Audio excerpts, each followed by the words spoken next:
What's up, Big Red Junkies? On this episode, we're talking about Wager and his driving citation and how big of a fuck-up that was. 45, 50, 45, 40, 35, 30. He's gonna go. Holy cow. Big Red Junkies. Day by day, he gets better and better. He gets better and better.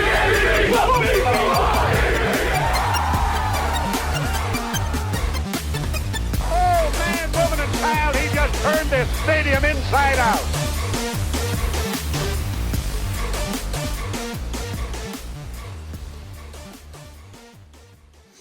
It's another episode. We're not as happy about what we're doing, but we're going to start this one off with a cheers. A cheers. Start this one off with a shot. Yeah, got to do a shot on A this. disappointing cheers. Yeah. Sad trombone cheers. Glad to be here. Not glad to be talking about what we're talking about. Exactly. No, this is going to be a short one. We're just doing a quick reaction to the... I think initially gut reaction for me, it was devastating news. Yeah. Like, the party's not even started yet, and you're sending one of the main cast members home. Yeah. And we talked about, Jed and I said when we were still upstairs, we were like, we don't want to kick a man when he's down, but we got to react to it. It is what it is. I'll give you the reaction. What the fuck? Yeah. That's the main reaction, right? I found out via text from my brother-in-law, Jason. He texted me. He's like, is this the guy that you met down at the College World Series? And then I started reading and I go, fuck. Yeah. Yeah. Yes, it was. You got all of these good feelings about going into this season, Yeah. and then stumble before you even hear the starting gun. Well, stumble might be the key word there with... I'm not trying to laugh, but, just... Well, the weirdest shit to me... You're trying to laugh. God damn it. You got to laugh to try not to cry, I guess, in this situation. Because the weirdest shit to me is, I had heard... I was at a work function on Wednesday, and this buddy of mine, he gets in the Reddit boards hard. Shout out to Joe. He was like, hey, I heard that Wager might have gotten... Our tight ends coach might have gotten a DUI this last weekend, and I was like, no fucking way. There's no way they would have been able to keep that quiet. It's That'd be a different today. Wager. I was like, that had to be somebody else, and Reddit is full of fucking BS anyway, so I'm like, I don't go on there, so Reddit's I don't really the Wild follow it West that of much. the internet. Yeah. But he's like, I don't know, man. I don't know. It seemed pretty legit, and I was like, well, who the fuck knows? I guess we'll find out eventually, right? And it wasn't over the weekend. It was Tuesday night, Wednesday morning. So yeah, and I just kind of brushed it off. Yeah. I was like, if it was a legit thing, and I even said to him, I was like, dude, they couldn't even keep it quiet when Sue had his run in, and that was back in 2010. So we're talking about or 2009. We're talking about everybody and their mom has a cell phone with video on it now. Like, there's no way that would have happened. Yeah. And then this stuff comes out about how it actually happened. Like, that's a little more newsworthy. I'm a little surprised that based on how it sounds like it went down, because it sounds like, he refused the field sobriety test, refused to blow, and then you go back and they instantly take you down. And if you're refusing the blood test or the piss test, I don't know which it is, but the chemical test is how it was listed on the police report. Yeah. You refuse that, that's an automatic aggravated DUI. Like, automatic 0.15 aggravated DUI. Yeah. That sucks. And like we said, maybe where he's from, the laws are different. Maybe that was the situation. Maybe he was so fucked up he didn't even know what he was doing, and he just straight up didn't want to. Yeah, I felt like maybe he didn't think that it was going to change the outcome, and so he just wanted plausible deniability at some point down the line. But it's an automatic guilty verdict. Like, No, I get you're that. waiving your right to a trial. You're waiving everything. But a guilty verdict from denied to test over a guilty verdict of you blew a 0.2. Yeah. I mean, that looks a little different when you're having conversations down the road. Not that I know if he'll ever coach again, but Yeah. that's what that feels like to me. I don't know why else you do that unless you're too fucked up to even know what's going on. I feel for the guy. Like we said, People make mistakes. He's finally, people make mistakes, but, it was interesting because I heard that on Wednesday, didn't hear anything about it, and then I started watching that Damon Benning interview of Coach Rule, the 8-part series that they put out on YouTube. If you haven't watched it, go check it out. From our partners at Herd At. From our partners at Herd At, yeah. It's really, really good. It's not what you would expect. It's a very almost documentary style, like, who is Matt Rule, the man behind the coach? You know, like that type of a thing. And one of the things he says in there, I think it's in the second part, he talks about, you know, if you're getting into trouble with the law, I'm not going to deal with you. You're out. You're gone. You're doing things like that. You're hurting other people. You know, and he made the mention of, like, you know, sexual assault, things like that, like hot button topics that are in the media right now. You know, he basically said, if you're hurting someone that's smaller than you, that's what he was. You're hurting someone else. Yeah. You're, but I mean, he was basically, if you're punching down, kind of. And that's the thing. Like, did he hurt anybody? Technically, no. But could he have, being out on the road, being drunk? Yeah. That's why it's so serious. That's why the punishments for drunk driving are so serious. And that's number one. He got lucky. That's, you know, not a. I know I mentioned it already to you guys when we were texting about it when it first came out. But, like, think about the difference between. I thought it was wild that Farmer, when he got his last year, that he got one game. Yeah. And he was still allowed to practice all week. He got one game he had to sit out. And I'm just like, I thought that was too weak.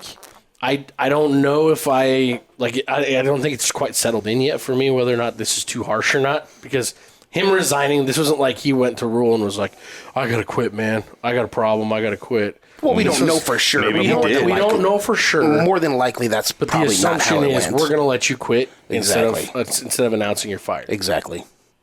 Yeah. I mean, there could be a chance where he went in and was just like, you know, maybe Rule said, you know, you got a month off, you got to go do this, whatever, and all those other things, and he's like, no, I embarrassed the program. I embarrassed you for bringing me in as a high school coach. This is my first college job. I can't do this to you. And maybe he did step down voluntarily. Who the hell knows? Again, more than likely, that's not how it went down. But it kind of goes to the whole thing where we were talking, I don't want to kick him in while he's down. He fucked up.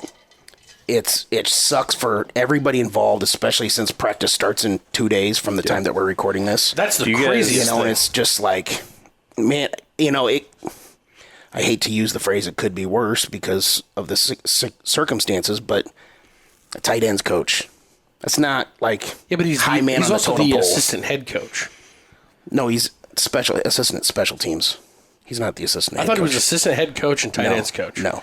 So before we get too far from it, that changes it. Yeah. You mentioned, do you think it's maybe too severe? Do you think some of the punishment has to do with the timing of the program as a whole? You have a whole new staff coming in. You have a whole new thing, a whole new vibe going. You don't want to ruin that with this. And trying to sweep it under the rug and not coming down with the full boot. I think the big thing is that he's one of the leaders. He's one of the coaches, so that means he's one of the leaders. If this, who knows? You're setting a precedent. Unfortunately, we're probably going to find out eventually because shit happens. Who knows if this happens to a player, if this is the same punishment? You're gone. Yeah. More than likely, yeah. I'm just saying, when you're in a leadership position as a coach, you want to set a standard. Yeah. And this is one of the things that we'll talk about in another show where, you know, Rule is setting the standard. And the fact that this happens now, immediately, he has to set a standard right now. Yeah. And whether there was an option or wasn't an option, there was no option to just let him go because... Yeah. So was the punishment harsh? If he was a coordinator, it would suck even more coming right into the season. But yeah, at least you're not tight ends coach is low man on the totem pole anyway. Yeah, you're not changing schemes because you're losing. Correct. You're not really affecting, aside from the techniques that the tight ends might be being taught. Right. You're not really going to affect that much. And it's not like he was coming from being a tight ends coach before. He was a head coach for 20 years, 23 years, that. yeah. So it's not like he had high school. It's not like he had these super special tight end techniques that he was bringing to the table. And you're right. From a loss perspective, I think the bigger loss, like we've talked about already privately, is on the recruiting side of things. But I kind of pose this question to you: Do you think the connections that Rule had in Texas were a result of him? Like the connections we've seen so far with recruiting and getting invited to Texas coaches conferences and things like that. Do you think that has more to do with the fact that he had Wager on staff, Or do you think those connections already existed, and that's why Wager was chosen to be on his staff, because he already had those connections and he already knew Wager so well, and he was in? I think the latter. I think he already had those connections, not just having him, but having Garrett McGuire on the staff from connection to Texas. And Jason, his dad. Yeah, no, Joey. Joey. I'm sorry, I call him Jason. My bad. But also the player director lady that I'm brain farting on her name that they brought in from the Texas school board. She here is a total badass. She gives them a connection to Texas. Rule already had that connection to Texas. One of the things that I talked to Wager about when I saw him at the College World Series, I asked him, I said, so when did Rule contact you when he got the job at Baylor? He said, like an hour after he had the press conference at Baylor. So it was immediate. So Rule was on the ground running in the state of Texas. Just like they did here. Yeah, with everybody in the state of Texas. So I think it's kind of fun to hear that, though. It sucks losing a guy that was a head coach in high school for 23 years in the state of Texas. A major head coach. Yeah. A quality head coach, a winning head coach. But I think the roots are already and still there. Yeah. And have already been growing. Wager added to those roots, but I think that the roots are still there. And hell, we didn't really know. You kind of talked about it where Wager didn't really have this long-standing tight end philosophy and all these other things. Hell, you could almost say, at least with experience, it's an upgrade with who we're replacing Wager with Josh Martin. He's been a tight ends coach and a special teams coordinator. Where's he coming from? I didn't even see this hire made. Well, I mean, he was an analyst. Okay. He was already on the staff as an analyst. He was a special teams analyst for Nebraska. He had just gotten hired. Last year, he was an offensive coordinator and special teams coach in high school in Texas.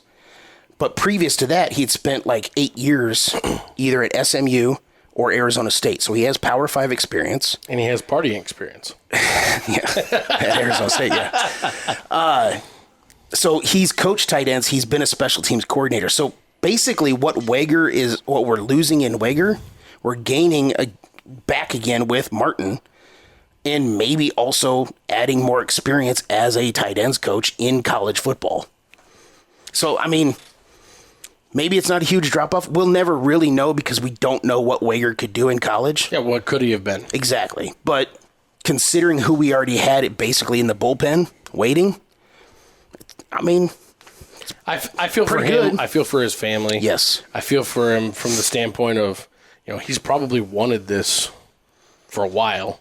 Been a head coach a major high school head coach in Texas, which there's no higher version of high school. Yep. The next step up is to get into college, finally breaks in, and doesn't even make it to the beginning of the season, and he's fucking shit can. And he doesn't just go to college to coach. He goes to a Power 5 school, a very prominent Power 5 school. It's a huge opportunity. Not even as an analyst, but as a position coach. Mm-hmm. And he pisses it down his leg. Yeah, shit the bed. It's like, fuck, man. It sucks. I mean, all the way around. And, there are, I guess, like we said, there are people that are kicking him while he's down. I'm not going to. I firmly admit that I might be a little biased because I met the guy and he's a good guy. I'm good friends with one of his good friends. He also seemed like a really things. Good guy, like just in general. So I firmly admit my bias in this conversation, but also we all make mistakes. I mean, thankfully he didn't hurt anybody. Well, so you learn, you learn and you move on, and you go from there. I mean, one more shot to cheers old Wager as he walks out the door. Well, I don't have the Jaeger down here, but I'll take a shot of this.